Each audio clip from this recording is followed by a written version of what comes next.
del mismo sede, desde New York. Vamos a tener ahora la siguiente personaje con nosotros, que es Sissy Nikolaou. Sissy Nikolaou la conozco muy personalmente. Es del mejor país del mundo, es de Grecia. Trabaja en Estados Unidos, justamente está en New York. Y permítanme darles alguna parte de su currículum sobre este personaje, como varios más que teníamos y vamos a tener también el día de mañana en nuestro Seminario Internacional de Gestión de Riesgos sobre Amenazas y Desastres. La doctora Nikolaou dirige el Grupo de Ingeniería Sísmica del Instituto Nacional de Estándares y Tecnología. Su grupo desarrolla, avanza y implementa la ciencia de la medición para reducir los riesgos sísmicos en el entorno construido y apoya al Equipo Nacional de Seguridad en la Construcción y al Programa Nacional de Reducción de Riesgos de Terremotos en Estados Unidos. Tiene maestría y PhD títulos de la Universidad de Buffalo, en New York, en Ingeniería Geotécnica y Evaluación de Riesgo Sísmico basado en SIC. Antes de unirse al NIST, fue ingeniera consultora durante 25 años con proyectos globales que involucraban instalaciones críticas, líneas de vida y edificios de gran altura. Y debo confesar que ella también es la autora del primer y único buen libro técnico en el mismo año del terremoto del 2016 aquí en el Ecuador. Estaba aquí con su equipo, han evaluado todo lo que ha ocurrido y este libro es libremente disponible, unas 600 páginas de tecnicismo, pero realmente una fantástica obra de lo que ha ocurrido de verdad en el 16 de abril de 2016. Sissy, thank you for being with us. I had to, of course, introduce you in Spanish, as most of the listeners and viewers of our seminar are here from Ecuador. Of course, also from other countries, but as you know, it's here in Quito. Anyway, as I introduced you, now I will introduce also your topic, and with this you may start. You have 35-40 minutes, and then time enough, as you are the last speaker of today, the gem of the night, for the different questions we may have by the end.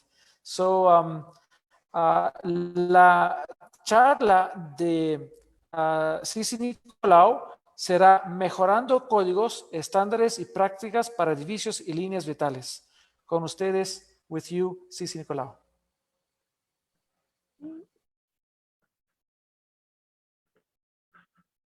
Thank you, Professor Tulkeridis. Can everybody see my screen? Everything is fine. Everybody can see you and can see also the PowerPoint. Just go on. Okay, perfect.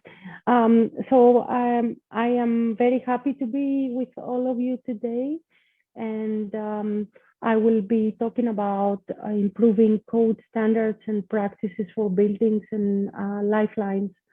And the outline of my presentation will start with a few words about NIST to make sure you are familiar with my institute, and then continue with current and future codes and standards, including functional recovery and needs and challenges to get us there. And I will close with some remarks. And NIST stands for the National Institute of Standards and Technology. It was established with the United States Constitution as a fundamental institute that must advance measurement science, standards, and technology and promote innovation to enhance the economic security and improve the quality of life of the nation. It is working under the federal government, the Department of Commerce. And you probably have seen some of the disaster studies that we do. And the most known one is the September 11 investigation for the World Trade Center collapse. And most recently, we are working on several aspects of the Hurricane Maria in Puerto Rico. There have been more than 40 NIST-led investigations on disasters and failure events in the past 50 plus years, leading to significant changes in codes and standards, one of which I'm going to be focusing on today. So we have gone a long way from the Babylonians and Hammurabi's code that basically said that if a builder builds a house for somebody and does not construct it properly and the house falls and kills its owner, then that builder should be put to death.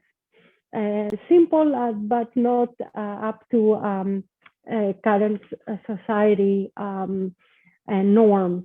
What we are designing for in the United States, but also as a model for the international standards, is the ASC 716, which is soon to be a ASC 722, that targets a probability of collapse of 1% in an exposure of 50 years. But there are underlying assumptions in all codes. The underlying assumption that maybe not everybody is familiar with is that if this maximum earthquake happens, which is what we are designing for the MCE, the maximum considered earthquake, then if we had a brand new city designed with this code, there is still a probability of total or partial collapse of 10% for regular buildings, and less 6 or 3% for more important buildings. So there is no absolute safety. Of course, all of these standards are minimum requirements. Nobody says you cannot do better than that, but of course it is related. The better is associated with cost.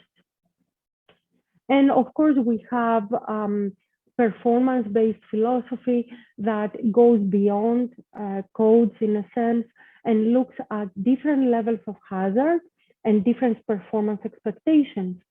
So as you see in this graph, the frequent earthquake is expected to cause no damage and be able to get you back practically unharmed, while the rare earthquake, which is what more or less we're designing for, would give you life safety, and the very rare would at least give you collapse prevention. And I will focus a lot on life safety, because it's the core of our codes. So in this cartoon, we are on the second graph, where life safety is the objective, where you don't lose any life after an extreme event. That means that the structure may give you the opportunity to get out of it alive, but this doesn't mean that it's not heavily damaged or may even need to be replaced. So life safety does not address life quality, which is a current societal need for resilience, as not a bouncing back strategy, but rather a bouncing forward strategy to something better that could rely significantly on this new concept of functional recovery.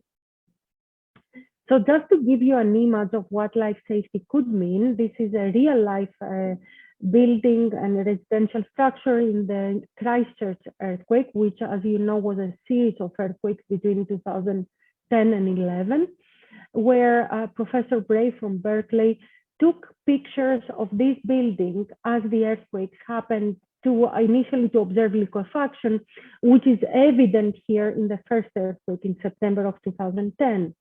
The resident cleaned the house, and thought that things are going to be okay, but then the next earthquake happened and created worse liquefaction.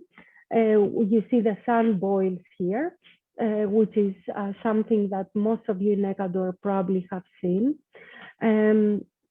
And what the resident thought is that if he puts pavers, he's going to hold the ground down until the third earthquake happened on April 16th, a date that probably you all remember, not in 2011, but 2016. And anyways, this did not keep, of course, the ground down. The inside of the house was a mess. Nothing was working, but life safety was achieved, right? No life was lost. And again, June of 2011, and the bigger earthquake in June 2011, part 2. So there is no life quality consideration necessarily in the life safety concept, especially if you consider that the residents of this building and the whole neighborhood had to fight between insurances, because with all these liquefaction effects, now they are in a flood zone. So the cleaning up and restoration of the house was a ping pong between the earthquake insurance and the flood insurance.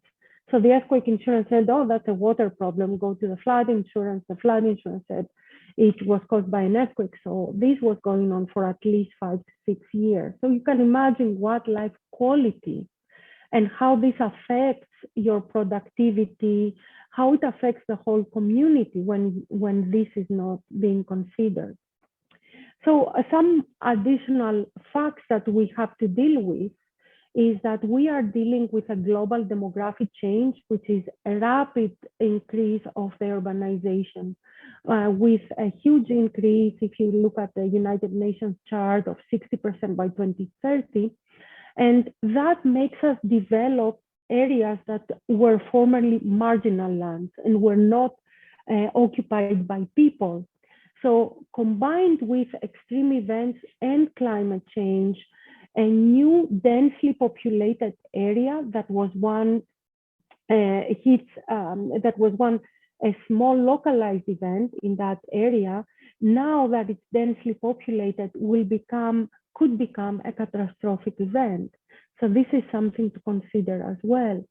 And of course, what we have learned, and this is an image from the Muisne earthquake in Ecuador, is that infrastructure drives downtime, and downtime can cause the worst loss for functionality with local and global effects of the economy. Just as an example, the United States calculates the annual losses equivalent for a big earthquake to be 4.4 billion per year. And that does not include any damage or losses from critical facilities, transportation, utilities, and indirect economic losses. It only covers capital and income. So this is something that needs to be addressed. And functional recovery is one of the ways to address them. We know that the widespread damage from earthquakes can have severe social and economic impacts, interrupt jobs and schools, displace residents and businesses. And just an example, for a typical office building in San Francisco, you can expect up to 2 years of recovery time for the maximum earthquake and about a year for the design earthquake.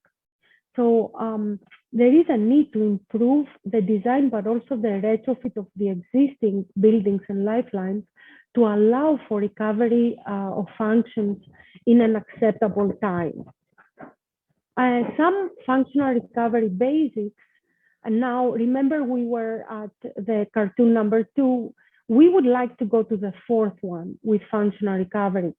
And what is functional recovery? Is a performance state after an earthquake in which a building or a lifeline system is restored to safely or adequately support basic functions associated with a pre-earthquake use or occupancy of the structures. Functional recovery is achieved through acceptable time following a specific earthquake, which may be different for various uses and occupancies. So a report was produced, the United States Congress put on NIST and FEMA under the auspices of NIHRP that you probably have heard of. It's the National Earthquake Hazard Reduction Program. They posed on us the question, how can we have options to improve the built environment for post-earthquake reoccupancy and functional recovery time? So in response to that request, NIST and FEMA produced this report that is available publicly online as NIST Report 1254 and addresses this request with 7 main options, some of which I would like to discuss today with you. So what does it mean, functional recovery, in the context of codes? It is a bridge between the current design that we have, the current codes, and the bigger goal of community resilience. So functional recovery links the design, construction, and retrofit of assets to community resilience at large. But it addresses mainly individual buildings or specific infrastructure systems, and depends more on codes and standards and specifications, and less on resilience planning, which is kind of the next step from functional recovery. So here is in one slide, the 7 recommendations of this report. With the core of it, recommendation number 1 is that we need a functional recovery framework for the whole country. What you see in blue is the physical built environment recommendations. What you see in gray is the recommendation for the social environment. So for the blue, the built environment, developments need to happen to meet recovery-based objectives for new and existing buildings, new and existing infrastructure.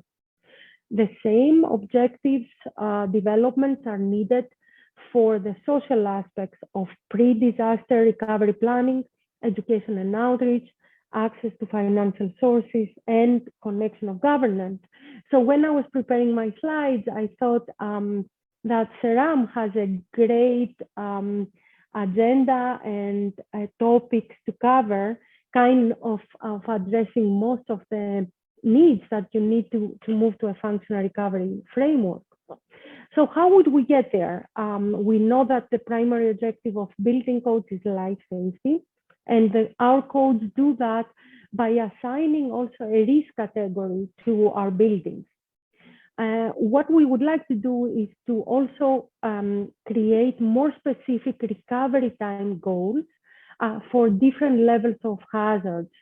And that involves policy making for recovery-based objectives, design criteria, and appropriate hazard level definitions. And a minimum standard would be ideal across the whole nation, while still allowing flexibility to adapt at a local level of a state or a city. The cost and benefits with selecting a particular hazard level or recovery time are to be determined in this framework. So note that this report did not produce the solutions, it produced the needs and the options to get us there. So that would be an hypothetical recovery time framework where you have the higher recovery level, which would be, let's say, a hospital. You need it to be operable back in just a few hours versus less and less important structures that may take days or even months.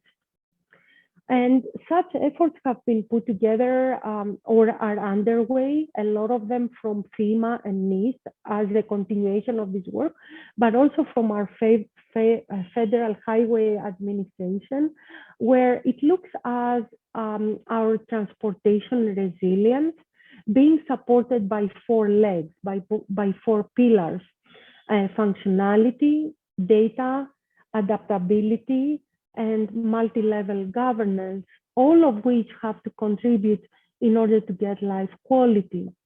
So if you have quantifiers for each one of these, and you can see an example of this framework, then you can evaluate with appropriate weights what is the cost benefit with respect to your resilience score for a whole network. So, and then you can optimize your investments, you can allocate properly your budget on a big scale.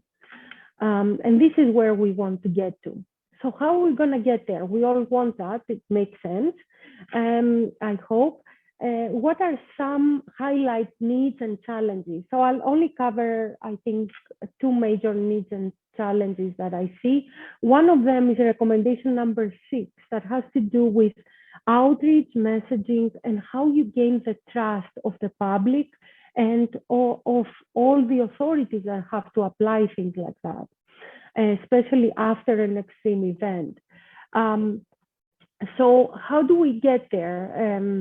Some of the recommended activities in the report is to have campaigns, school-based education, having an approach that is top, bottom, and bottom up in how we educate, stakeholders, families, but also the construction industry, the insurance industry, about earthquake risk and recovery-based objectives and strategies. So one of the issues with communicating risk is the language we use. And this is an image of me and a colleague who is a structural colleague. Actually, he was in Ecuador in response to the earthquake.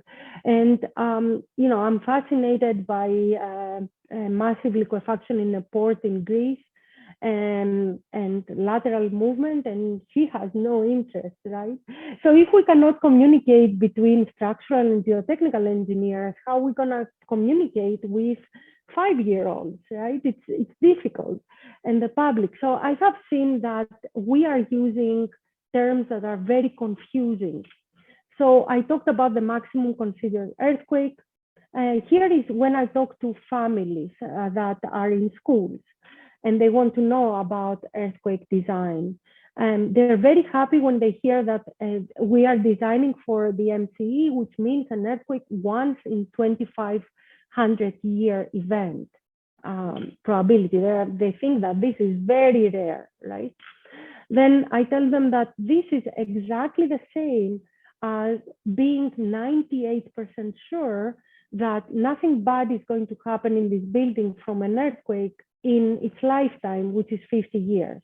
Well, they don't like that much. They would rather have 99.9% and not 98%. So I tell them that's the same number. I didn't change anything in the math, right?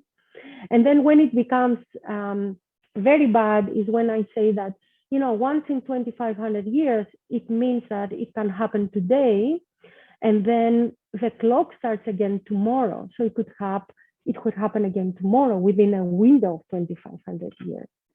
So I think we can all do a better job communicating our science and engineering in order for everybody to be on the same page, because that's the only way we can get changes, right?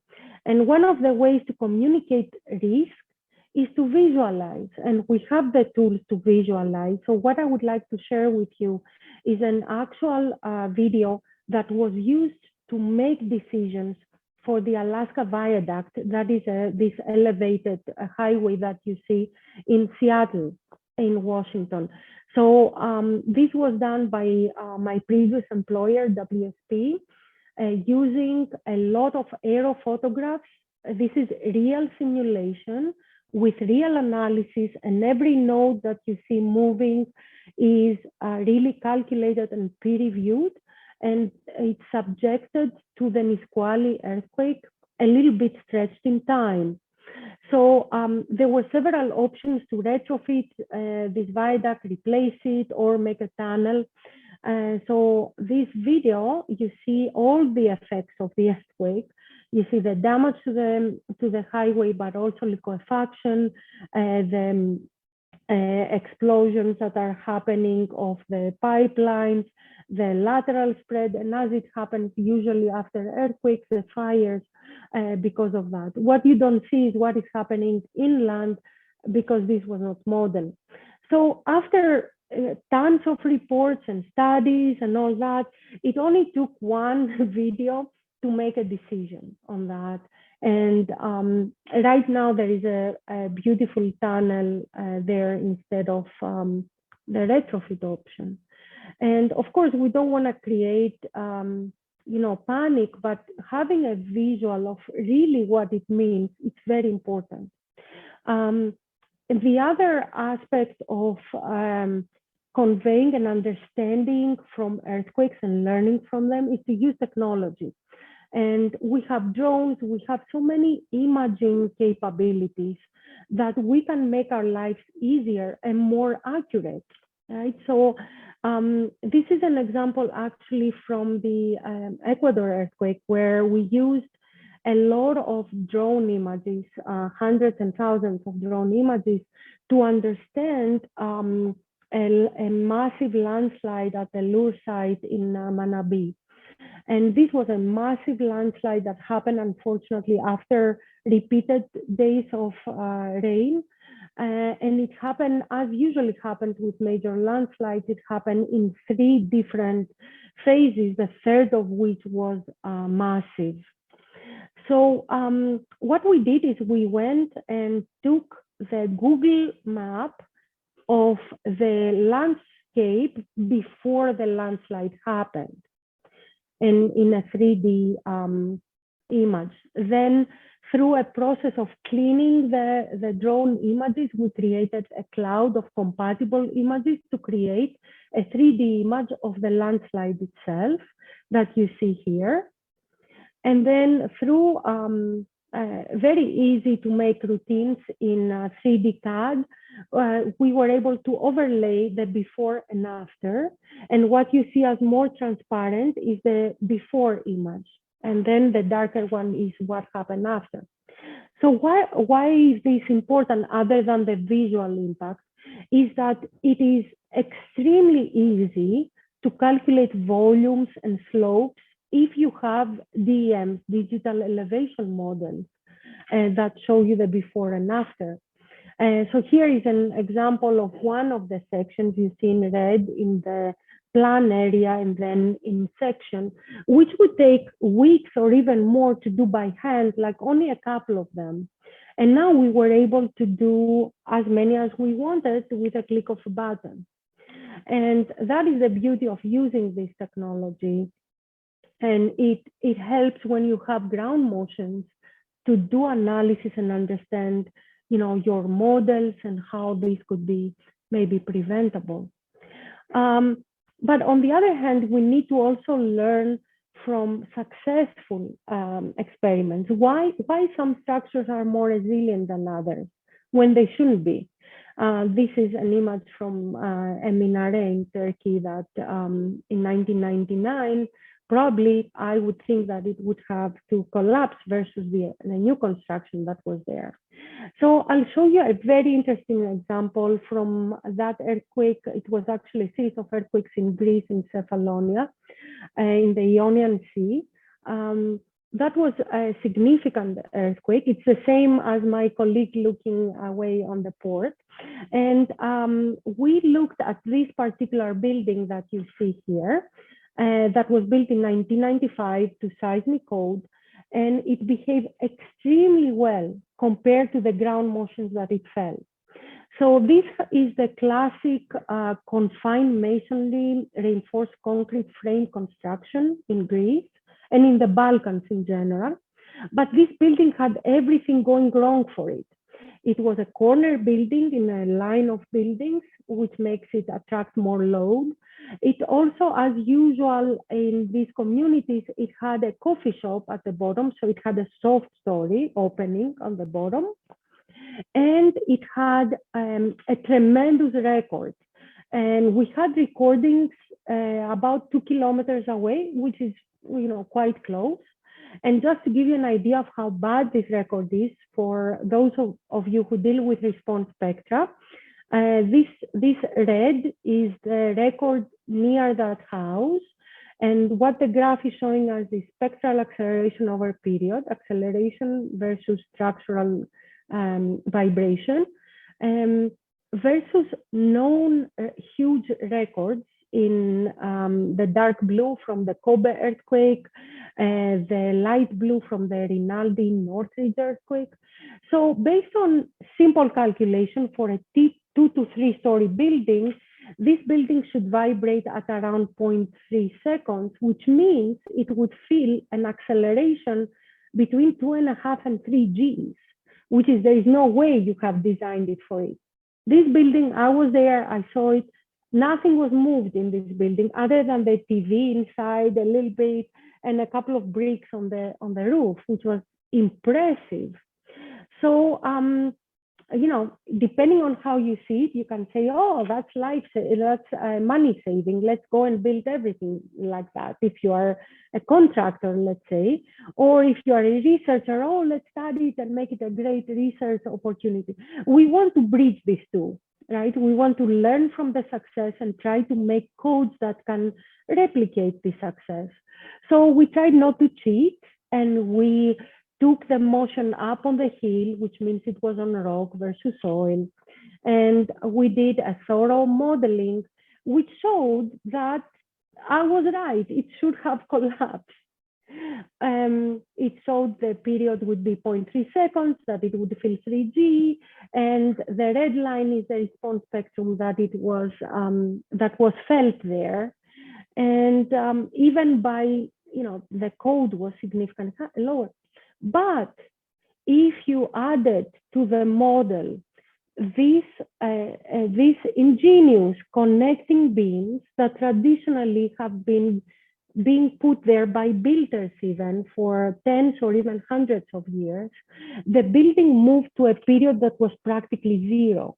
So it moved as a rigid body, and the acceleration dropped from 3G all the way down here to something like 0.4G, which it was able to deal with.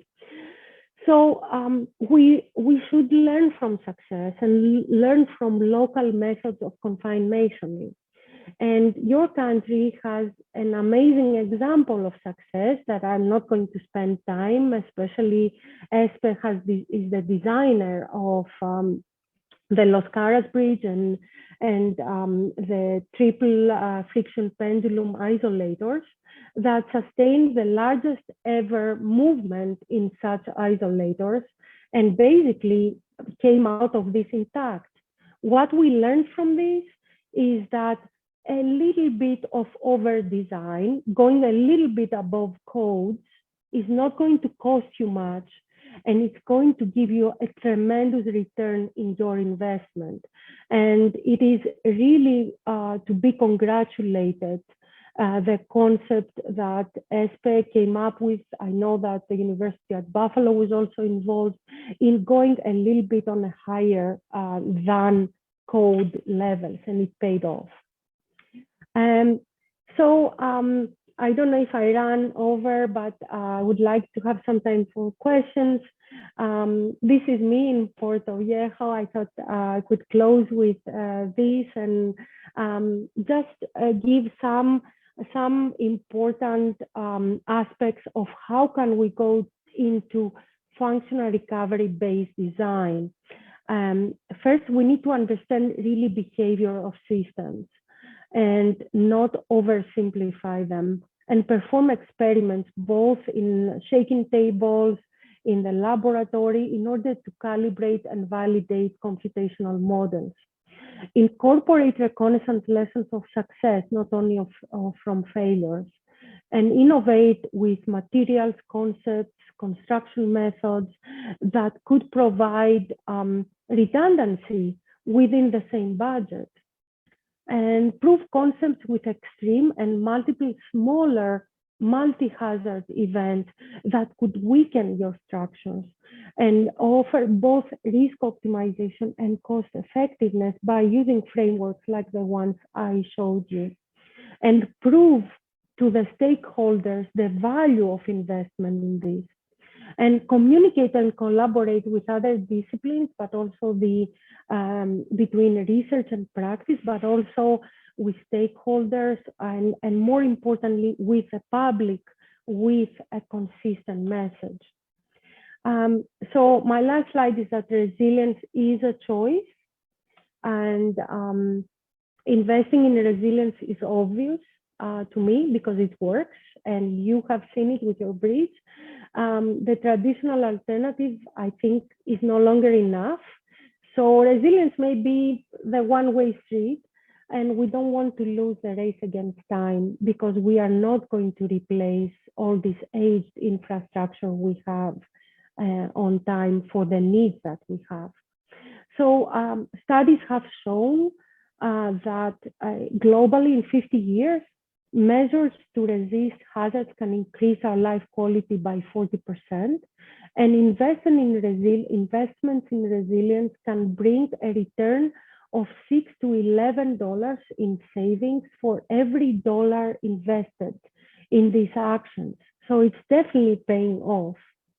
And I think that as engineers, and especially as civil engineers, we have the choice and the social responsibility to consider resilience-based designs that ensure not only life safety, but also life quality, maybe in terms of functional recovery objectives, which to be achieved, they require the establishment of comprehensive risk management centers like the one we are celebrating today, SERAM, ESPE, which are essential to provide risk assessment and decision-making support, but also connect all the parts of a governance under one roof and offer strategies that are sustainable and solve the problem, but also are sustainable long-term and address also climate change demands.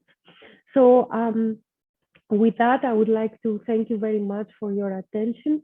And I would like to thank the University of the Armed Forces of Ecuador for this great opportunity to present in this seminar for the creation of SERAM. And my contact information is here if you need further clarification. Thank you very much. Thank you for your excellent speech, Sissy. This is really innovative and I think not only applicable in the United States, but all over the world. And I think these are very good examples which should be devised and revised again and again so that people here in Ecuador can apply them. We have a few questions for you. I will translate them. The first is a question and a certain kind of comment. I think the resilience is very important to have for the human being at everywhere and at any time. Is it so? Oh, absolutely. Absolutely is important. And I think that the word resilience, that probably means different things for each one of us in this seminar. And it's a very used definition of how initially psychologists describing bouncing back after a trauma and how people bounce back. So I think we can learn a lot from human behavior and try to apply it in our built environment into how we could innovate in order to have our structures kind of learn from their trauma without being destroyed and being able to function better with proper maintenance after it. So I think that the parts of the social aspects of resilience are as or even maybe more important than the ones of the technical world. And ideally we could combine the two because it's natural. So when something is natural, it's good for us to follow it also in technical development. That's right, absolutely correctly and very nice expressed. There are a few persons, they asked me to make a short summary of that, what you talked. I will do this very, very shortly in Spanish. I am sorry, my Spanish is very limited. Don't worry. They should speak better English, but anyway. La idea principal es aquí que se enseñó a dónde y cómo podemos aplicar resiliencia. Como podrían ver, no solamente es una forma de aplicar un código, hay que hacer experimentos para saber realmente cómo aplicar también diferentes tipos de materiales, diferentes tipos de resistencias y lo demás que se enseñó. Pero para mí el más importante casi al final enseñó una cosa que convence a mucha gente que no entiende mucho de ingeniería civil y de la parte estructural. Cuando ella enseñó con datos, con moneda propia que dice, si invierto así tanta plata en esto, tanto puedo yo ahorrar en el futuro. Y esto es muy importante para que la gente, como dijo ella, no yo, que puede convencer a la gente de invertir realmente en algo que sea algo para toda la vida, porque cuando construimos algo debe ser obviamente para la generación de resiliencia, no para aumentar la vulnerabilidad. Okay, now we have another question of a guy you know. He has no hair. He's called Enrique Morales, yeah, and he asks you how to improve the seismic performance of the buildings using codes, considering that the philosophy of the code is life safety. Can you repeat it? How can we improve code? You know, his English, I don't know, I think it's Google English. How to improve the seismic performance of the buildings using codes, considering that the philosophy of the code is life safety. So I think that is a dilemma. I think that the codes have led us to a one-way street. So the codes do not intend to deprive us from innovation. They intend to give a minimum standard in order to achieve life safety. Now, why would I pay for more? Is I would pay for more if I were understanding the risk I'm exposed to versus the risk I would be exposed to if I went beyond life safety. So it depends how much value the risk has to me. That's why I don't see, moving into resilience-based design or functional recovery design is not a one solution that is going to give you a safety factor. No, it is multiple solutions that have an associated cost and an associated risk with that. And you as the developer, as a stakeholder, have to choose how much you want to invest and how much you're willing to take, right? So maybe the school, I would love for the school to be 99.9% probability of non-collapse in 50 years, but that could cost a tremendous amount of money. So I think that if we communicate these risk concepts well to everybody involved, then we can have a more educated conversation about our designs. Codes are not supposed to deprive us of innovation, and unfortunately, this is what they have done. You meet code, you're done, you move to the next one. It cannot be like that anymore. Otherwise, we're going to stay with a second animation that I was showing, and that is not going to make anybody happy. That's right. I have two questions. The one is, to have an idea, just to have an idea, as you work with Hollywood, obviously, how much did it cost to make this kind of animation of that bridge there in Washington State? So this did not cost a lot, surprisingly. It really, and it was the same people that worked on that worked also in the Ecuadorian landslide. So it took about 2 weeks of work in the people that work in the Technical Excellence Center for Design and Construction. So they have technical background, but they can create these movies and putting it together. The impressive thing with this video is that it was made years ago. So you had no drones, you did not have all the tech stuff that we have right now, but they were able to put it together. And what I see, at least in the United States, is that big projects that involve communities, like a whole city, are demanding the issuing authorities. They're asking, or the architects, they're asking that your proposal is submitted in a movie, that says a story, because people don't have the patience in these days to read a big report, right? So when this video was produced, the state or the authorities wanted to not have it available in the public, but it was paid with public money. So eventually it came out, and people enjoy looking at it because it's realistic. It's the best that we could do at the time, right? And it did lead to a decision. So you don't want to be Nostradamus and create, panic or anything like that, but also you want to be realistic about, it's not just your building, it's not just the highway, it is what happens to all of us, right?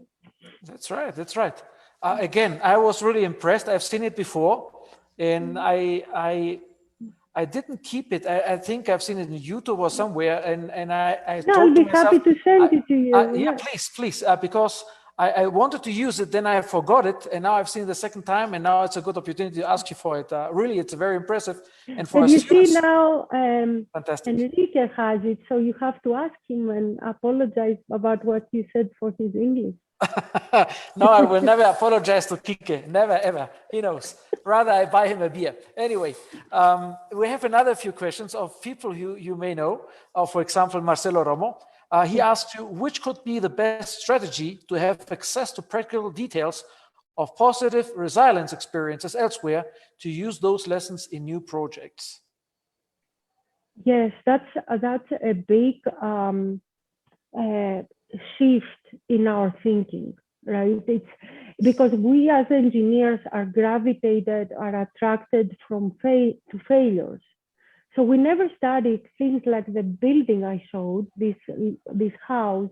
We never go and say why this did not collapse. It should have collapsed. So it's a very different way of thinking. And what we are trying to do is to create regional and national databases where you have a baseline of an asset, let's say bridges within a big highway, and you take observations with instrumentation. So if you have on record a risk analysis, then you can use the data of a smaller earthquake, of a smaller flood, whatever it is, to go back and see, did my model predict it properly, or should I go back and recalibrate? And this is a different way of thinking, as I said. I mean, for your bridge is like a perfect example, right? Like I would go and make the next bridge like that. I could make the case for it because you have a tremendous example. And we are trying to use, for example, this building rebuilt in areas like Nepal, in Cali, in Colombia, wherever they could make this type of brick and they use concrete to say, okay, it just takes time beams that have been used successfully in the whole Balkans and have gone through tremendous earthquakes in this region. But it needs to be organized with data in order to prove that this is working. The other aggressive for the traditional standards approach is letting your foundation go into a little bit of inelastic deformations. Because traditionally, as you all know very well, we keep the below ground elements elastic, and we tend to over design them. And in one way, this attracts loads in these elements that are fixed to the ground. But if you let them move a little bit, they can relieve the superstructure from tremendous loads. But this is an anathema. You know, if you go and you try to codify that, it needs a lot of proof and it needs a lot of validation. Because of course we want to be innovative, but we don't want to forget about life safety. Absolutely true. Thank you for this comment. We have another question. It may be the last, let's see. It's from Carlos Villasis, the guy who made everything here possible, the guy who made this Congress and the center possible. And he asks you the following thing. It's a comment and a question at the same time. Current codes already guarantee that critical infrastructure, such as hospitals, continue to function after an earthquake. That would mean that the current codes have already adopted in those specific cases the philosophy of functionality-based design. Is that correct? That would already give an idea of the difference in costs and the benefits of adopting that philosophy. Would you like to hear it again? No, I got it. Okay. I got this. So, well, it doesn't really mean that. I was very heartbroken in Ecuador when I saw hospitals, I believe it was in Manta, that had people in the ICU, in the intensive care units, where these units did not work. And these units, this should be the safest place in a hospital. So critical facilities are designed for higher loads and higher expectations, mostly structurally and partially for non-structural elements. But functional recovery is a bigger picture approach, which does not only look at the non-structural elements, like how would you connect the pipes within a hospital, but also how the services from the lifeline infrastructure, from the gas, the water, the electricity, are coming into the building. And how can you use smart connections, let's say, to ensure continuation of services? So you can make structurally a building to be very good. You can make the non-structural aspects of the building to be very good, But if you have no toilets, you cannot go back in the building, right? If you have no water because the system that supplies you water was damaged, then it's not good. So they all need to work together. And that is the concept of functional recovery. That's right, that's right. I will ask you something which may take 1 hour to answer for you, but please make it as short as possible. After 5 years of the earthquake, you have visited and evaluated and even published about the results, the technical results of your findings in a fantastic book, which I was honored to be part of it. What would you say in a very short comment are the lessons learned from that what happened in 2016 in Ecuador? From that what you know? Of course, you don't live here, but you have an idea what is going on here. Yeah, I think that this is something that I see in every country I have been to.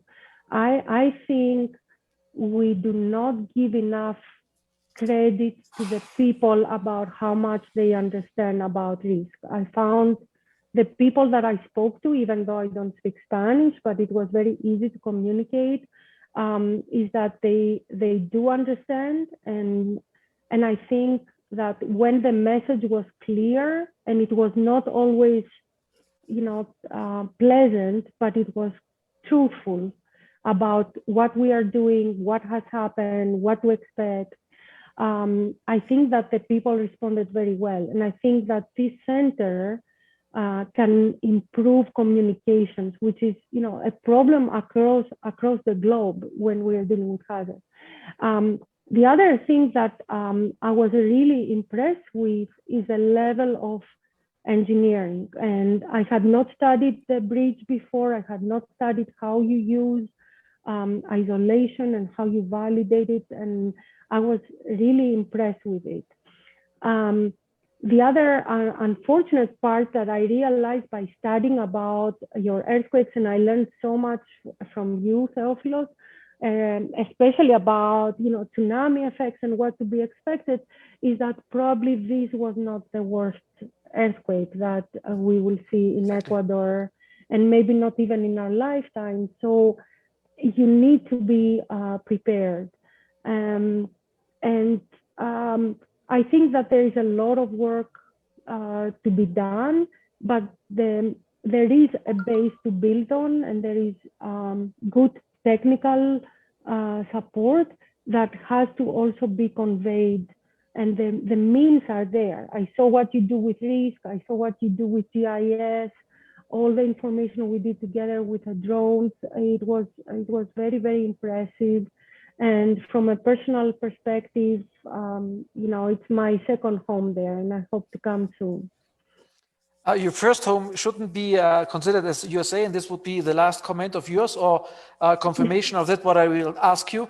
Do you agree, like all the real intelligent scientists, would you agree that Greece is the greatest country in the world? Well, Greece is the greatest place in the world, as a friend of mine is saying, if you are wealthy, healthy, and young. So not for us. Okay, thank you very much. Again, you are a gem for the scientific community. You are a gem as a person. We thank you a lot for your presence here in our CERAM Research Congress. And we hope to see you very soon here, physically, even before the pandemic is over. Thank you very much, Sissy. Thank you. It's a big honor for me. Thank you. Kalinihta, Yasu. Kalinihta. Con